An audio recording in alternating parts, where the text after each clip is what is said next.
Datang di channel YouTube Tong Bos. Kali ini saya mau sharing ke teman-teman semua alasan kalau ternyata kelas BPJS teman-teman itu diturunkan secara tiba-tiba aja. Jadi misalnya kayak gini, teman-teman pekerja dan kerja di suatu perusahaan. Awalnya teman-teman menerima kelas 1 untuk BPJS kesehatan, tapi tiba-tiba diturunin nih teman-teman jadi kelas 2. Nih alasannya apa sih, seperti apa?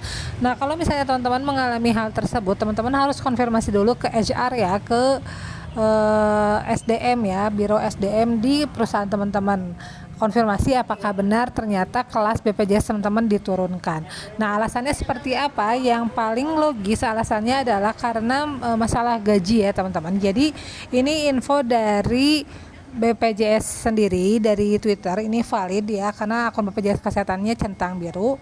Untuk penerima upah swasta yang memiliki gaji di bawah 4 juta per bulan itu akan masuk kelas 2 ya, BPJS-nya kelas 2.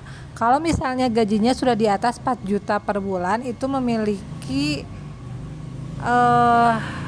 benefit atau hak untuk BPJS kelas 1. Jadi kalau misalnya ternyata teman-teman gajinya itu 4 juta pas itu ya, 4 juta pas ke bawah itu dapat benefitnya kelas 2 untuk BPJS-nya. Kalau misalnya gajinya 4.100.000 itu dapat benefit kelas 1. Nah, ini didukung juga, ini saya baca beritanya dari peraturan presiden ya teman-teman, nomor 19 tahun 2016. Jadi untuk yang kelas 1 itu gaji dan tunjangannya 4 juta sampai 8 juta. Ya, kalau misalnya BPJS kesehatan kelas 2 itu untuk pekerja dengan gaji di bawah 4 juta rupiah. Oke teman-teman, jadi ya bisa ditanyakan lagi, dikonfirmasi lagi ke HRD-nya.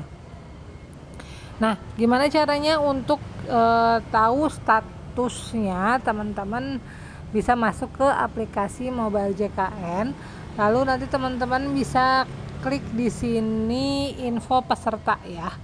Nanti dari info peserta bisa ketahuan namanya, nomor pesertanya, lalu tempat tanggal lahir, kelasnya, dan juga nama vaskes satunya. Dan kalau misalnya teman-teman penerima BPJS kesehatan dari karyawan atau dari perusahaan itu nggak bisa ubah sendiri. Cuma kalau misalnya teman-teman sebagai peserta mandiri itu bisa ya ubah vaskes atau ubah kelas BPJS kesehatan di sini ya, di perubahan data peserta. Nanti kita bisa pilih misalnya mau downgrade atau upgrade, bisa dari kelas 1 ke kelas 2 bisa. Dari kelas 1 ke kelas 3 juga itu bisa. Naik dari kelas 3 ke kelas 2 bisa, dari kelas 3 ke kelas 1 itu bisa kalau misalnya peserta mandiri.